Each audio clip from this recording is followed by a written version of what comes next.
Sports here, first ever episode. Today our topic will be Marty St. Louis in the Olympics. What do you guys think? I agree 100% with that decision. You know, he's been the best Canadian player ever since Team Canada has been announced. But then you have guys like Claude Giroux who've been on the bubble all season. You know, he's really been coming back from a really bad slump in November, only having about 1 goal in his first 20. But again, you know, I think you need to give St. Louis a chance. 38 years old. I don't think he won't get another opportunity in the Olympics. So I think giving St. Louis a shot was the right thing for Steve Yzerman, his GM, to do. I believe. Well, you know, Martin St. Louis has been playing great. You know, he's been lighting up teams, scoring goals, assists, supporting his team, contributing. And, you know, Eric Stahl, another great guy that should, I think, have a chance. But, you know, Claude Giroux, guys like that, it's hard for us to pick one solid team when we can have more than one team.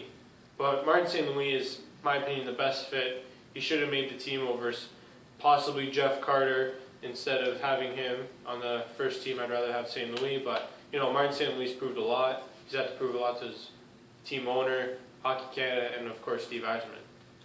I think it's about time St. Louis makes a team. I should have been snubbed the first time by Yzerman, his own GM.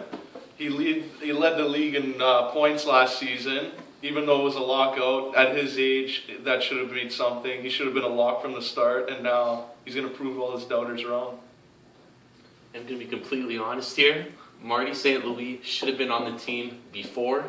Should have been on the team before Stamkos was announced on the team as well, and he deserves it right now as well. You know, he has a lot of experience. He's a good player. I personally like Marty St. Louis. He's on my pool. He's on my team, you know. Just all around good guy, good captain. I love his leadership. And I hope he uses his speed on the ice because we could use it, you know. Yeah, I like St. Louis too, but I would have went a little bit off the board. Maybe choose someone like Claude Giroux, Taylor Hall. I think they would really thrive on that big ice. They've been picking it up lately. Giroux's got one more point than St. Louis, actually. Like you mentioned before, 1 goal in the first 20 games. Taylor Hall, great speed, great shot. I think he gets overlooked because he's on a really bad team. So I might have gone with Taylor Hall or Claude Giroux. Do you guys think do you think Steven Stamkos' scoring ability, do you think it will affect Team Canada at all? Like, you know, they have guys like Tavares, Crosby, Kunatus having a great season, Jamie Benn, Duchesne. Do you think that Steven Stamkos' absence would really affect Team Canada that much? Well, no doubt he will be missed playing for Team Canada, the amount of scoring presence that he does have in the NHL, even probably at Olympic level. But, you know, Team Canada, we have so many great players. Like Rick Nash has all of a sudden caught fire and he's scoring goals at will. And, you know, there are other kinds of guys. John Tavares scores, Crosby scores, Jonathan Taves. You know, I think we have a very good team. And unfortunately, he will be missed a little bit, but I don't think him not being there will be that much of a big deal based on who we have on our team. I think he's going to be missed a lot. He's a great scorer in the league. 50-goal seasons, 60-goal seasons. But they have replacements for him now. St. Louis can score, Crosby can score, Tavares can score. They have a lot of firepower on that team. In my mind, you can't replace Stamkos. No one's going to replace him, but we have a lot of good players on the team anyways who can fill the job. You know, obviously not as skilled as Stamkos, but a lot of people have been there before. You know, they've done it in the NHL. Why can't they do it during the Olympics, right? You guys pretty much said it. They have a whole lot of star power, so I don't think losing one guy, even though he's one of the best goal scorers in the league, will make a huge difference. And they can just replace him with any other guys, really. Okay, well, I'm going to go completely off topic here, but let's just talk a little bit about trade rumors. There's been a lot of recent turn of events. Thomas Vanek, the Islanders have been really wanting to sign him an extension, but it seems like he just doesn't want to be there. Your thoughts? Well, apparently Thomas Vanek is going to leave. The Edmonton Oilers have been on his list of teams that he wants to go to. You know, that basically he's going to want to pick where he wants to go. The Oilers, maybe, but chances are very slim. But very high teams that are on his list are teams like Minnesota, LA, St. Louis might even make that crack on the lineup there. And, you know, it's basically where he's going to feel comfortable going. What is your opinion? I know there's been a lot of talks that he might go to Montreal and a team that really needs a number one scorer other than Pacioretty, do you think that his presence on the Montreal team, do you think it would really help their offense? I think it will help their offense a little bit, but a team like Montreal that doesn't have a lot of size to begin with, they have some speed, but I think they need possibly another guy. Vanek would fit in there, but I think they need another big guy, possibly more like a two-way, kind of like Milan Lucic instead of like a Brandon Prust. He can score more goals and he can bang around, and he's a very good team player. But I don't think he might fit there probably because of his size.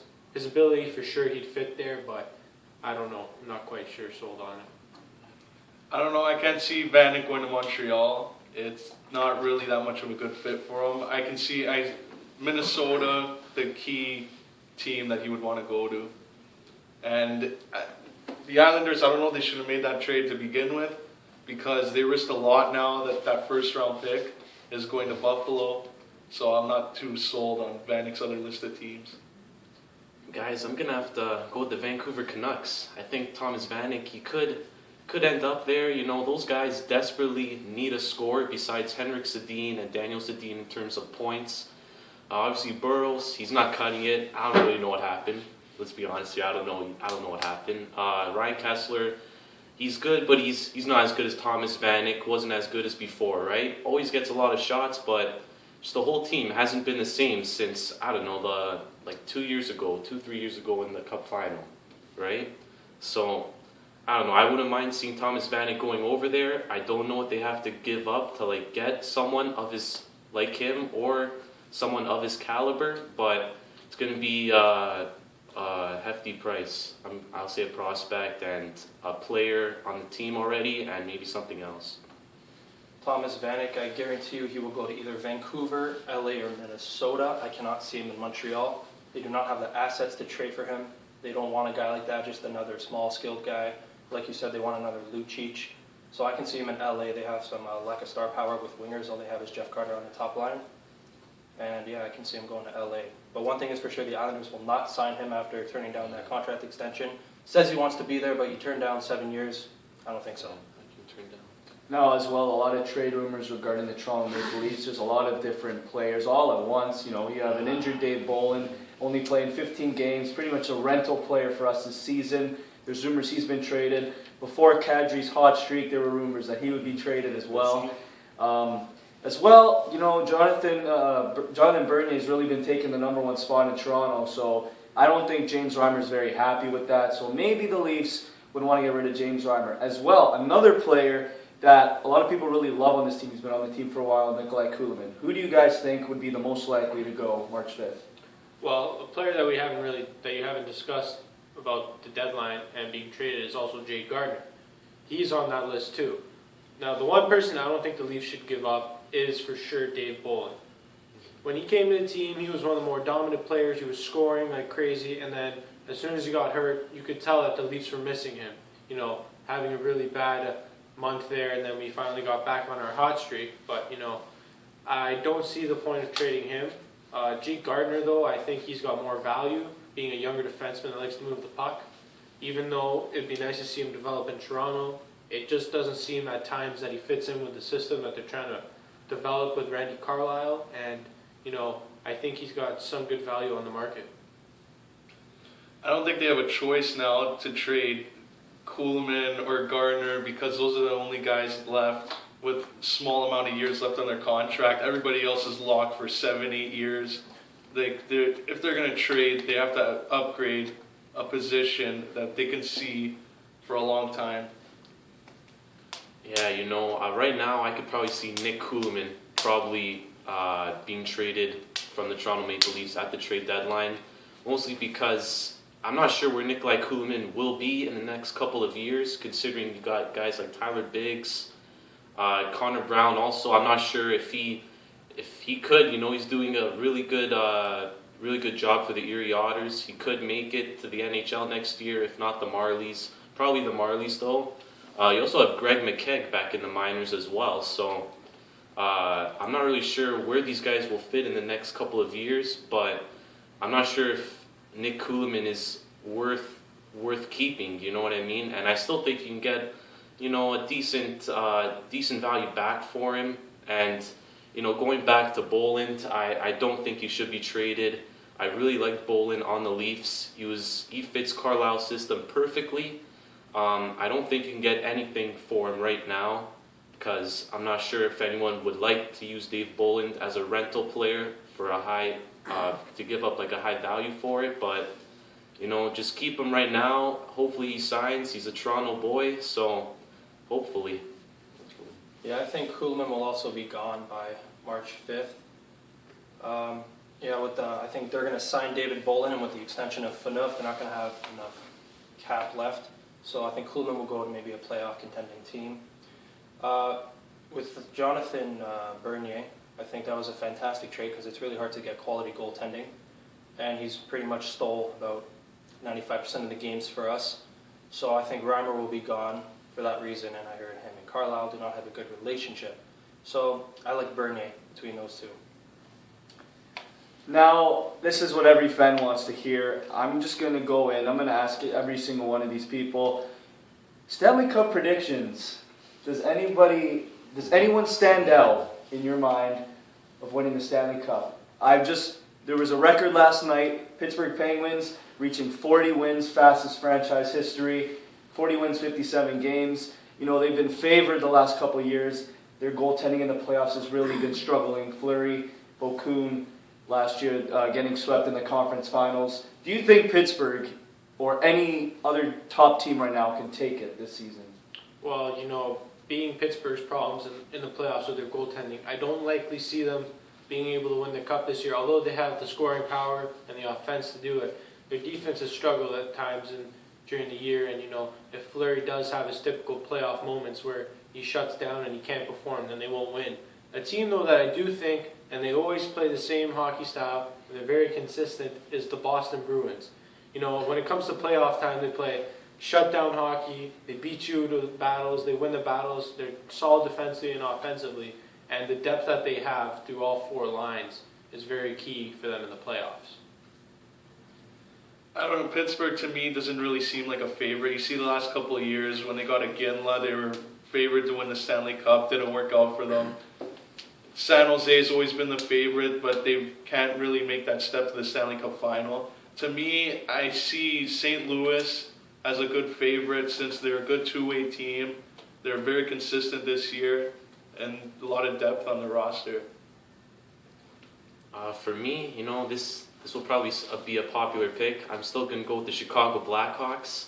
I think those guys are still the best team in the league right now. They just have everything.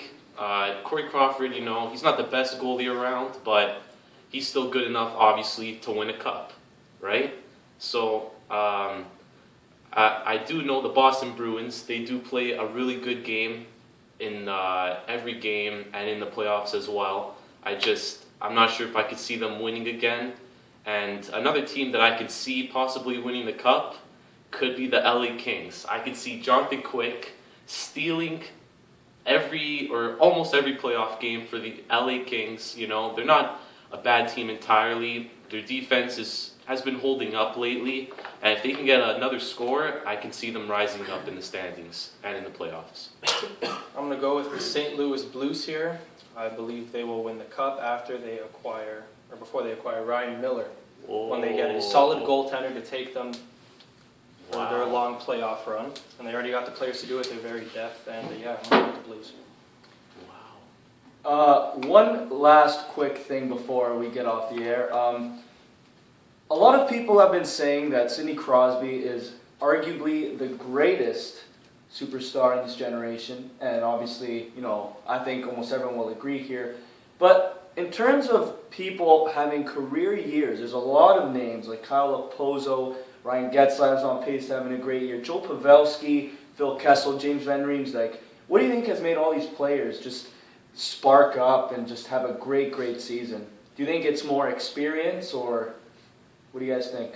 Well, a lot of this also has happened, from the game changing, different types of players have been able to shine through being able to worry about possibly less contact in the game, or even, how much faster the game's developed as time has gone by. Because, you look at clips from before, it was more about physical contact and the game looked really slow. Whereas now, you have guys like Phil Kessel who just come down the wing, fakes a shot or a pass, and it's in the back of the net like that. And split-second decisions in this league are very important. And being an elite league with elite players, I think anyone at any time in any year could have a career year. That's how much the game's evolved. I think it has to do with players playing to their strengths. You look at Kessel this year, he's not going to throw hits around. He's not going to play as a two-way defensive center, winger. He's going to go in and he's going to score goals off the wing, and he's going to drive to the net. And that's what's made him have a successful year. Even James Van Riemsdyk, he's using his body, playing to his strengths, driving the net. That's helped him get more goals this year. For me, it's just all about overall development. Guys, they don't develop well on some teams, but when they go to others, they develop really nicely. I see JVR, Philly, he was not working out too good. Was given more of a chance in Toronto, as you see today, on the first line with Kessel. He's developing his skills. He has a presence right in front of the net, which I like as well. Another guy, too, who's having a really good season is Kyle Turris on Ottawa. Phoenix, obviously, as you guys know, was not working out. And, on Ottawa, I think he's got a good relationship with a lot of the guys. He could finally score to his abilities with that team. And just for me, it's about overall development and how, change of scenery can have, can do it too, right? Well, you guys are pretty much right, but I think another big factor is the Olympics coming up. And other guys think they're underdogs and they want to have breakout years. You see Joe Pavelski also making Team US. And Bobby Ryan, unfortunately, didn't make it, but you got James Neal. They're all having career years. I think the Olympics have a big factor, and everyone's really trying to play for their life for that. One last thing. Biggest disappointing player and the biggest surprise. Who would you guys say the biggest disappointment is and the biggest surprise? I would have to go biggest disappointment, coming off almost Vezina winner, Henrik Lundqvist. Ever since he's signed that contract extension, he hasn't really been himself. Maybe it's the pressure he has behind him, Cam Talbot, playing a lot better as a goaltender. Maybe on some teams, you guys could argue, he might even be a starter. He's really improved as a player. So I would say Henrik Lundqvist is the most disappointing. And the most surprising, hands down, I don't care who he plays with, I'd say Kyle Okposo, most surprising player. In the top 10 in the league in points. You could say John Tavares is a big factor. We've said last year, Pascal Dupuis getting all those points, playing with Sidney Crosby. But I just think Kyle Okposo just has that talent that Dupuis lacked with Sidney Crosby. So I say Okposo, this isn't a lucky year. I say he will just continuously be a goal scorer and maybe more than a point per game in New York. How about you? Well, I'm going to go a little bit off the board. For disappointment, I'm going to have to say Corey Conacher. He hasn't been performing really well based from that trade. Ottawa thought they got a good deal in trading away Ben Bishop, who's been really hot for Tampa Bay. And, Corey Conacher just hasn't been able to fulfill the role. And a big surprise for me, even though I'm not too surprised, knowing the ability of this player, is Clark MacArthur. The way he's been playing for Ottawa, it kind of makes me sick that the Leafs let him walk. He gets it done. He comes in every night, works hard consistently, and he finds ways to score goals and get points. To me, the biggest disappointment of the year has been for the Leafs, David Clarkson. He signed that big contract in the summer, and he hasn't really lived up to it. You can blame it on the injuries, you can blame it on the new scenery in Toronto, but he hasn't stepped up as a big role on this team. The biggest surprise for me has been the opposite of that this summer, and that's Mason Raymond. He's came onto the Leafs, signed a professional tryout contract. $1 million he's making, and he's consistently scoring points. For me, biggest disappointment, it's another guy on my pool team. I have to say Alexander Semin. Carolina has him right now. They're paying him some big bucks, but just hasn't been the same this year. We all know Semin's really skilled. He barely made the Russian Olympic team due to an injury. Honestly, just hasn't looked the same. You can even say, same thing with Tyler Myers this season. I thought maybe he'd get back to normal, but still he's just been going down and down and down. Biggest surprise, I have to say, the whole San Jose Sharks, man. When I look at Thornton, Marlowe, Burns, and especially Pavelski, like who knows, man? Like who knew these guys would be so good at this point, like in the season? If I'm pretty sure if I were to ask any of these guys here, would Pavelski score 30 goals in the start of the season? All of you guys would say no right now. You I know, agree. Joe Thornton and Patrick Marleau. You know, Chris, you got lucky with them. No, not lucky, but they're good on your team right now in the pool. You know, it's not luck. These guys have done it before. They're getting older, but I still think they got a lot of skill, and hopefully they can do it again in the playoffs.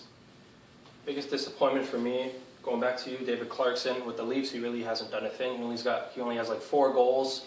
You can tell that he's trying, but it's just not getting it done. He's not very effective at all. You move him up to the second line with Kadri Lupul, still generates no offense, so something's just not there. So, and for the biggest surprise, I'm going to go with Ben Scrivens. When he filled in with the LA Kings, when Quick was out, he was just stealing games for them. He was playing amazing. And then everybody was saying, oh, he plays for the Kings, great defensive team. Then he gets traded to Edmonton, and he gets a 59-save shutout, and he's still playing good with them. So I'm going to say Scrivens. And going back to Okposo, I feel like he will be a solid 30-goal scorer. He is just about hitting his prime. He's going to play with Tavares. So, yeah, I think he's going to be a great player. All right, guys, that's it for CNGA Sports, the first episode. Comment, like this video, subscribe. Leave your comments below. Who you think the biggest disappointment is? Who you think the biggest surprise is? Why is St. Louis on the team and not anyone else? Do you think Steven Stamkos not making it will be a big factor? Thanks, guys. Comment, like, and subscribe to the video.